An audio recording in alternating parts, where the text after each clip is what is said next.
en Argentina y lo meten al ejército. Es un hijo, en aquella época se decía natural, de un español y de una india correntina. Se llama José de San Martín.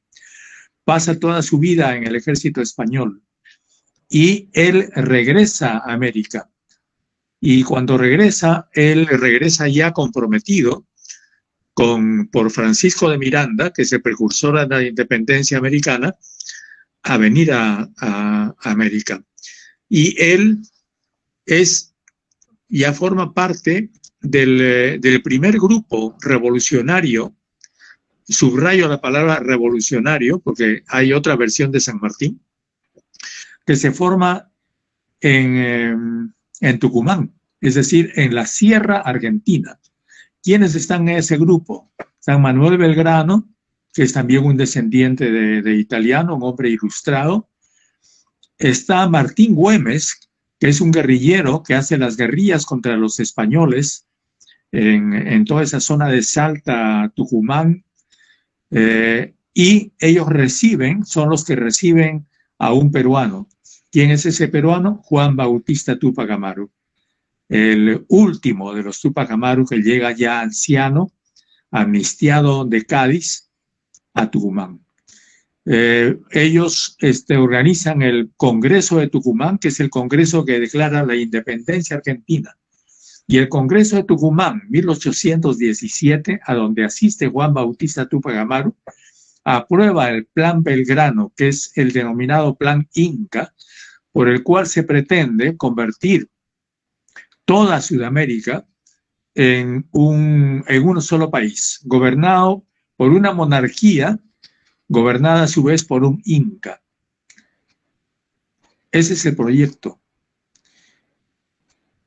San Martín tiene que dar un golpe de Estado, es el primer golpe de Estado que se da en esta parte de América, para obligar al gobierno de Buenos Aires a apoyar la independencia de Chile y del Perú. Y con ese objetivo se va a vivir como gobernador de Cuyo en Mendoza, que está al otro lado de los Andes, pero ya está en las estribaciones de los Andes. Como gobernador de Cuyo se pone en contacto con Bernardo O'Higgins, que es hijo de un virrey, de un virrey irlandés, un virrey que había sido del Perú, y O'Higgins también, que había sido reclutado por Francisco de Miranda, y O'Higgins llama a San Martín. San Martín con O'Higgins consiguen dinero inglés, consiguen un préstamo inglés. O'Higgins había vivido mucho en Inglaterra y tenía relaciones con Inglaterra para financiar un ejército. ¿Cómo organizan el ejército en Cuyo? Con esclavos. El ejército libertador es un ejército de esclavos para los cuales ellos liberan a esos esclavos de los latifundistas de Mendoza y de Cuyo, los obligan a liberarlos, y ese es el ejército que cruza los Andes, que atraviesa los Andes, y que en Maipú logra en las primeras batallas primero la independencia de Chile. Son negros. Entonces, la primera falsificación es que nos dicen que el ejército libertador era un ejército de blancos argentinos. No. Era un ejército de negros y después de chilenos. También esclavos, la mayor parte, con los cuales organizan la Escuadra Libertadora, que son unos 24 barcos de combate, más otros de transporte, que es una gigantesca escuadra, que viene, como todos sabemos, eso sí, piloteada por Cochrane. Vienen Cochrane, vienen Miller, todos son ingleses. Los jefes del ejército y de los barcos, los que conducen los barcos, son ingleses, y los soldados son negros chilenos y negros argentinos. Ellos son los que llegan a Paracas, desembarcan en Paracas, y lo primero que hacen, la primera acción que hacen es liberar a los esclavos que estaban en Paracas. Y con esos esclavos Miller forma, les enseñan a los esclavos, porque hay bastante tiempo desde que llegan a Paracas, calculan ustedes, son varios meses que transcurren hasta julio, en que se programa la independencia del Perú. Ellos llegan a Paracas en 1820, la independencia es la declaración es el 21. Durante ese tiempo, entre las muchas cosas que hacen, entrenan a los esclavos liberados en el uso de los caballos y forman que después sería destacamento Húsares de Junín, que sería el que pelearía en la batalla de Junín. El hecho es que llega entonces ya San Martín a Lima con otro radical, que es Monteagudo. Bernardo de Monteagudo forma otra vez con los negros de Lima, los esclavos de Lima que son liberados, más los indios, organizan a los indios bandoleros, montoneros, porque todas las estribaciones de Lima, lo que ahora es Huarochirí, estaba habitado de indios libres, que eran una mezcla de comerciantes con asaltantes, ¿no? Con ellos forman las montoneras, y esas son una combinación de las montoneras indias más las milicias de esclavos, las que controlan Lima y las que vigilan Lima el día 28 de julio, en que los aterrorizados habitantes de Lima tienen que firmar la Declaración de la Independencia. Entonces, como ustedes comprenderán, este relato que está comprobado y es hecho y documentado por historiadores chilenos, tanto como argentinos, desgraciadamente no hay ningún peruano que lo haya hecho, es reemplazado por un relato en que tenemos a un San Martín blanco, democrático, respetuoso según ellos de las leyes, que negocia como todo un noble con los españoles. Eso no es así. Y San Martín, lo que pasa es que se va del Perú, tiene que irse porque pierde el apoyo de Buenos Aires. Nunca más pudo regresar San Martín a Buenos Aires. Nunca más, tuvo que morir desterrado en Francia, como eso sí, por supuesto, es públicamente sabido. Entonces, compañeros, ese es el relato que se nos oculta. Se nos oculta que hubo un proyecto revolucionario, que fue además el autor, el que escribió ese proyecto, además de Belgrano, fue Mariano Moreno, a quien también mataron. Y esos manuscritos de Mariano Moreno están en el archivo de Indias, fueron descubiertos recién hace pocos años, y ese proyecto revolucionario es el que estaba detrás de la expedición libertadora y de todo lo que después sucedió a medias, porque en realidad lo que nosotros conocemos como independencia es un proyecto frustrado, un proyecto revolucionario frustrado por una combinación de los comerciantes de Buenos Aires que estaban en alianza con los ingleses y que no querían ni siquiera una república, ni siquiera querían que se forme Argentina, sino apenas querían que se forme una especie de factoría que sirva una especie de ocupación del imperio inglés de la época en esta parte de Sudamérica, porque los ingleses hacía tiempo que querían ocupar toda esa parte de Sudamérica. Bueno, esa es la primera parte que se oculta. Ahora, ¿cuál es la razón de ese ocultamiento? La razón de ese ocultamiento está, como repito una vez más, que eso esconde un proyecto revolucionario que no se le dice a la gente aquí en el Perú. Y entonces lo que tenemos en vez de eso es una república frustrada, como ustedes mismos han dicho, y algo que vamos supuestamente a celebrar, pero en realidad vamos a celebrar un relato falso. Un relato falso. Esa es la primera parte de lo que yo quería decirles. La segunda parte tiene que ver con la situación hoy día. La situación del Perú en 1820 tiene que ver con la situación del Perú el año 2020. Por supuesto que sí, porque la misma gente que domina el Perú del 2020 son los descendientes de las antiguas familias que dominaban el Perú en 1820 y que fundaron la República Peruana, la República Criolla. Ahí están los nombres, los constituyentes de 1822, encabezados por Torre Tagle. Nuestra Cancillería tiene el nombre de Torre Tagle. Esta Cancillería subordinada a Washington tiene el nombre de Torre Tagle. Entonces, lo que nosotros creo que tenemos que hacer en los meses que terminan, que son tareas fuertes, complicadas, pero que sí podemos intentar, son dos cosas. Primero, empezar a divulgar el verdadero relato de la independencia, el verdadero 1820-1821, y por otro lado, alistarnos para que el 2021 no sea un gobierno más del Fujimori de 1990. Algo tenemos que hacer, compañeros. Algo hay que hacer. Y eso supone algunos de ustedes, nuestra compañera que habló antes que yo, él lo ha dicho, y también Juan Carlos,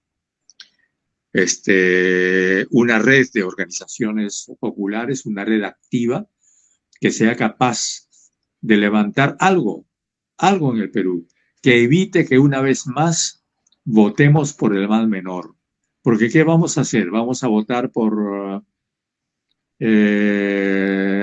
Urresti, vamos a votar por el alcalde actual de La Victoria, vamos a votar ¿por quién? Por De Soto,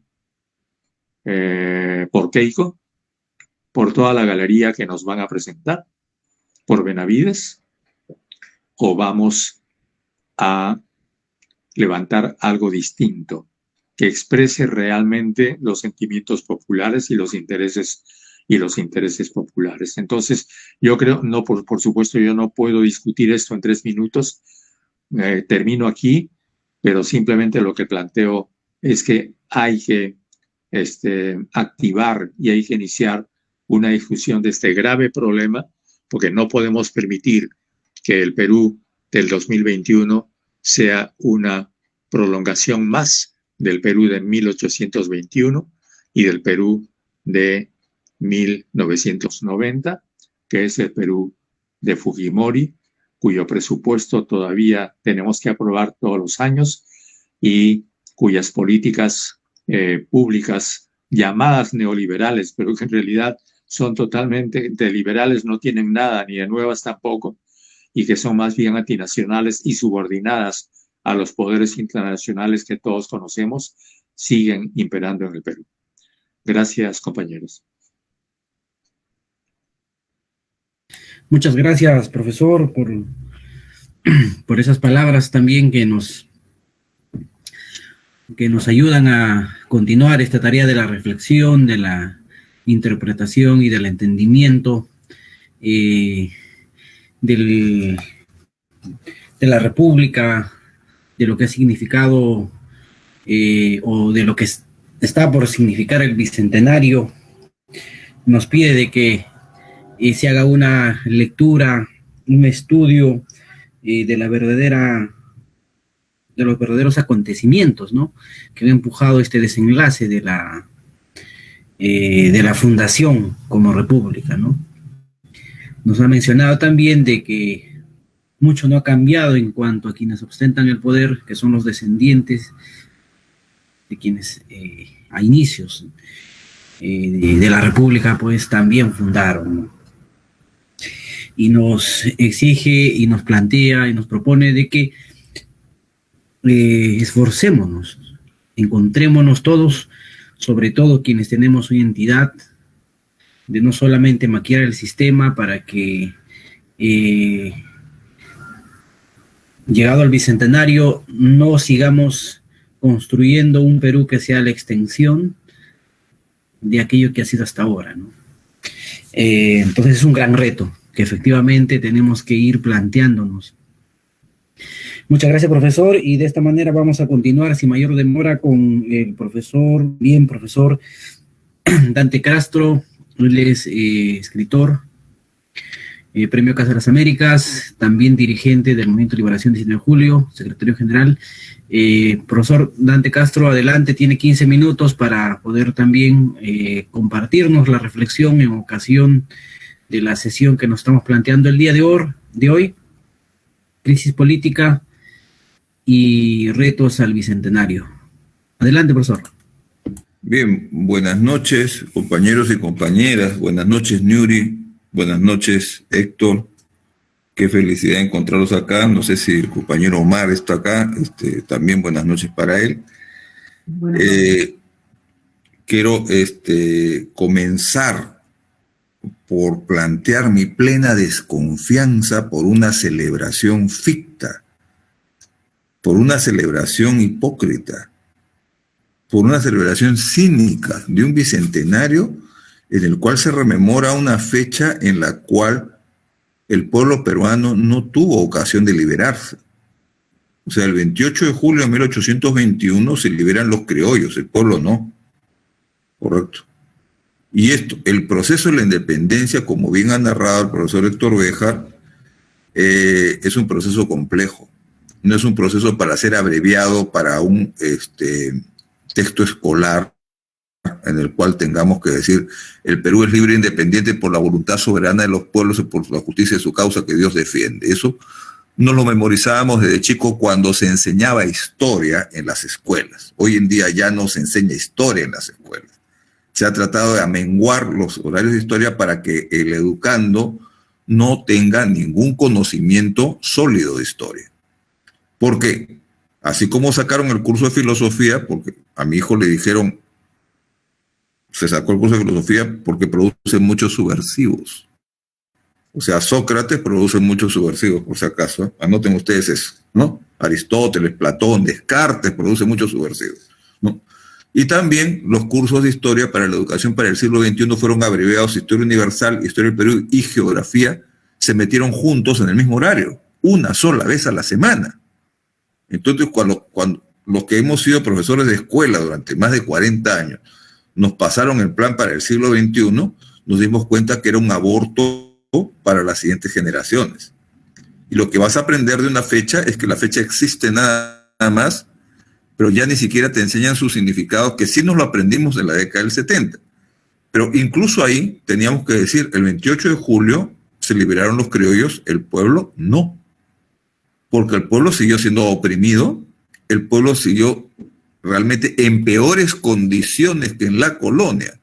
Porque si hacemos el relato de la formación de la propiedad agraria de las comunidades indígenas, las comunidades indígenas fueron creadas por el rey Toledo, no son descendientes del Ayo, y eso lo demostró José María Arguedas muy bien en su tesis doctoral, ¿no?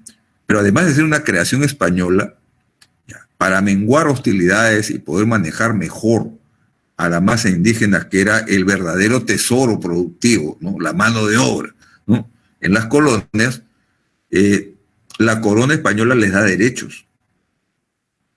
Las comunidades tienen derechos reconocidos de propiedad, que luego son desconocidos por la clase criolla terrateniente. Y la clase criolla terrateniente, después de 1824, inicia un proceso sistemático, paulatino y creciente de despojo de los territorios que le pertenecían a las comunidades indígenas por título real. Correcto. Entonces, estamos asistiendo a una guerra contra la clase indígena desde 1824 hasta el día de hoy, en el cual las comunidades campesinas son amenazadas ya no por el poder latifundista criollo, sino por las mineras transnacionales, ¿no? Entonces, démonos cuenta que la cosa no ha cambiado mucho. La cosa no ha cambiado mucho. Y que estamos en un sistema colonial, no, en un sistema neocolonial, en el cual un colonialismo ha sido sustituido por otro colonialismo de nuevo tipo y en diferentes condiciones estructurales, pero se sigue ejerciendo un poder omnímoda colonial sobre el Perú, ¿no? Entonces, el Perú, ¿la patria de quién? Quisiéramos tener una patria. ¿Por qué no tener una patria? Y eso lo dijo Mariátegui en Peronicemos al Perú. ¿Por qué no darle una patria a los peruanos que hace 400 años perdieron su patria, decía Mariátegui, ¿no? O sea, es una reivindicación también del socialismo peruano, darle una patria a los peruanos. Y esto disentía mucho con el discurso radical, internacionalismo, nacionalismo, pero que para Mariátegui la cosa estaba muy clara. O sea, la combinación de nacionalismo revolucionario con internacionalismo proletario era para José Carlos Mariátegui la relación de la parte al todo, ¿no? Una relación en la cual ambos aspectos de la contradicción no son antagónicos, ¿no? Pero sí hay un aspecto principal de la contradicción en determinados momentos y en determinadas circunstancias. Pero lógicamente la instauración del capitalismo en el Perú va a tardar y va a arrastrar todas las rémoras feudales que arrastraba desde la colonia y de la cual no tuvimos una burguesía que tuviera la hidalguía de deshacerse de ellas. Y la burguesía peruana más bien nació del excremento de las aves, ¿no? La burguesía peruana nace del excremento y tiene olor a excremento. Tiene, digamos, la aversión odorífera que puede producir el excremento del guano. De ahí nació la burguesía peruana. Y en lugar de aprovechar el auge del guano en industrializar al Perú, en desarrollar el Perú, se dedicaron a despilfarrarlo y culminaron en una catástrofe estratégica como fue la Guerra del Pacífico, en la cual el Perú retrocedió muchísimo, si es que había algo que hubiera construido esta república ficticia. Entonces, ¿qué vamos a rememorar? La vergüenza de no haber tenido una revolución burguesa, la vergüenza de no haber tenido una burguesía auténticamente peruana que luchara por el Perú y que sí se puede instaurar como burguesía intermediaria del imperialismo. Entonces, se ha tenido que construir una nueva narrativa, por supuesto, y me agrada mucho haber escuchado la intervención de Newry en materia sobre todo de actualización del discurso y de Héctor Béjar haber escuchado un raconto de lo que ha sido la historia, y en otra conferencia le escuché decir a Héctor de que en un determinado momento los libertadores corren para no ser asesinados por las repúblicas que han formado. Llega un momento en que se sistematiza el asesinato de los libertadores, o sea, de los que pelearon por la libertad contra España, van a ser asesinados por los poderes locales. Y hemos heredado, sí, de esa etapa, el caudillismo que ahora contamina no solamente a las derechas, sino también a las izquierdas. Este caudillismo que estamos viendo entre las izquierdas que hace imposible una unidad antineoliberal es producto de una mentalidad heredada no de la colonia, sino de la mala formación que tuvo una república, en la cual los caudillos y su clientela controlaban determinados ejes de poder. ¿Y culminaron en qué? En una guerra intercaudillista, porque el primer militarismo que se instaura en el Perú es el caos gubernamental hasta el gobierno de Castilla, ¿no? Con Castilla comienza a institucionalizarse el Perú, pero mientras tanto hay una guerra intercaudillista interminable, ¿no? Castilla contra Vivanco, Vivanco contra Gamarra, Gamarra contra la Confederación Peruano-Boliviana y todo eso que sucedió y que es digno de estudiarse para saber dónde está el defecto. Les pongo un ejemplo. Cuando yo me acerco a la izquierda, yo estoy convencido a partir de los 14 años, 15 años, que soy una persona de izquierda y que tengo que militar en un partido de izquierda. Sin embargo, descubro una izquierda que está controlada por caudillos y sus proles. Descubro izquierdas que estaban controladas endogámicamente por 4 familias. Así de sencillo. Sobre todo las izquierdas que tenían más origen provincial. Descubro otra izquierda que estaba, digamos, dirigida por los hijos de los hacendados por Magallanes de Velasco, ¿no? Y que entre ellos endogámicamente se reproducían familiarmente. Y que cualquier persona que no perteneciera a ese círculo era rechazada y repudiada y hasta sospechosa de infiltración, ¿no? Hasta ahora recuerdo a una tal Lourdes Bruckmann de Patria Roja que hasta ahora sigue tratando de mostrar y dice que algún día va a exhibir los documentos en los cuales se demuestra que Dante Castro es agente de la CIA, ¿no? Pero hasta ahora la estoy esperando. Lourdes Bruckmann, hasta ahora te estoy esperando, ¿no? Que lo demuestres. Y que ha convencido a gente, ¿no? De que uno después ya no era agente de la CIA, sino de SAF israelí, ¿no? Y después pasé a ser agente del Servicio de Inteligencia de la Marina. O sea, por todas esas he pasado según una izquierda que nunca, por ese aparato de izquierda formado en la década del 60 y a las cuales gobernaron los partidos políticos de la izquierda hasta el día de hoy y que han sido sustituidos por el producto peor todavía que ellos, ¿no? Porque si ellos hicieron una izquierda y pudieron formar partidos en base a esa mentalidad heredada del proceso de la independencia y la mala formación de una república pegada con babas, ¿no? Ahora, por ejemplo, tenemos a Marco Arana, un miembro del clero, el cual no puede dirigir una unidad de izquierda, definitivamente. Y estamos entre 20 grupos de izquierda que se disputan quién va a pelear contra el neoliberalismo y mientras tanto el pueblo dice, ¿qué? O sea, nosotros como pueblo no les interesamos a la clase política de izquierda, porque la clase política de izquierda tiene la conciencia de los caudillos que lucharon para repartirse el poder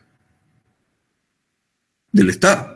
Igualito están actuando estos, igualito, idénticamente, porque heredan inconscientemente mecanismos de respuesta. Entonces, lógicamente, si queremos deshacernos de esa vana herencia, tenemos no solamente que revolucionar las estructuras del país, antes tenemos que revolucionar la mentalidad de los que quieren cambiar el país. Y para revolucionar la mentalidad de los que quieren cambiar el país, hay que producir revolucionarios auténticos, ¿no? No gente que quiera recuperar el poder en nombre de sus castas o familiares, ¿no? Y con esto, por ejemplo, les digo, Sendero Luminoso, ¿cómo fue formado?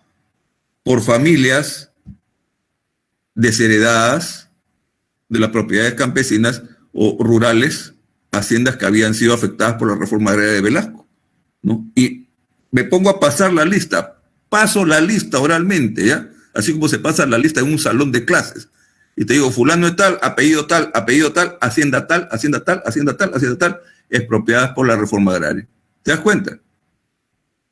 Algo está mal acá. Todo está mal en realidad. Entonces hay que pedir un cambio radical de estructuras, pero no solamente un cambio radical de estructuras económicas, sino un cambio radical de estructuras políticas y principalmente de mentalidades. Entonces, decimos bicentenario, sí.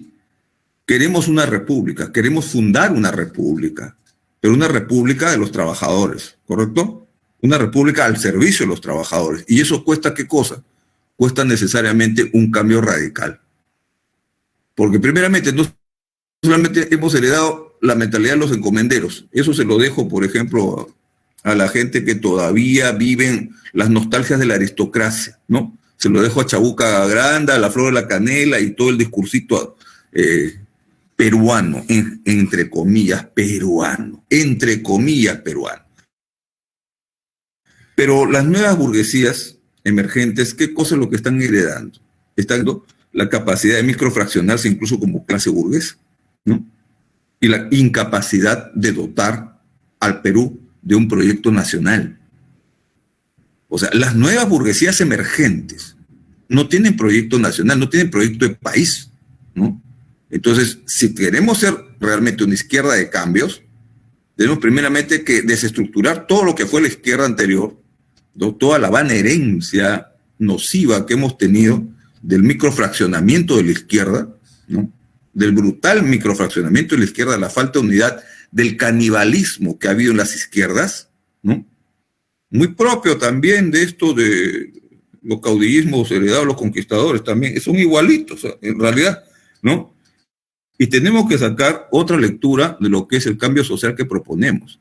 Primeramente, si proponemos un cambio social para el 2021, tomando de referencia ya pues una fecha que me parece hipócrita, ¿no? Como es la de la independencia, nuestro cambio social tendría que ser verosímil. Primeramente, camino al socialismo sí, pero no basta hablar de socialismo, ¿no? Podemos hablar horas de la palabra socialismo y creer que la utopía puede ser comparable. Mira, y una utopía, ¿no? Cuando tomas la quimera es una ilusión, la utopía no. La utopía no es una ilusión, la utopía es un horizonte por alcanzar. Esa es la diferencia. Entonces, cuando nos dicen la utopía de la izquierda socialista, sí, pues, efectivamente, si me preguntas a mí, soy utópico, ¿no? Pero no soy un socialista utópico, como Proudhon, sino que sostengo desde el punto de vista materialista dialéctica y materialista histórico que puedo llegar a un cambio social de estructuras total, totalizador en realidad, para haya retroceso. Entonces, esa propuesta de cambio tiene que tener los pies sobre la tierra. Y realmente Mariátegui nos enseñó a poner los pies sobre la tierra.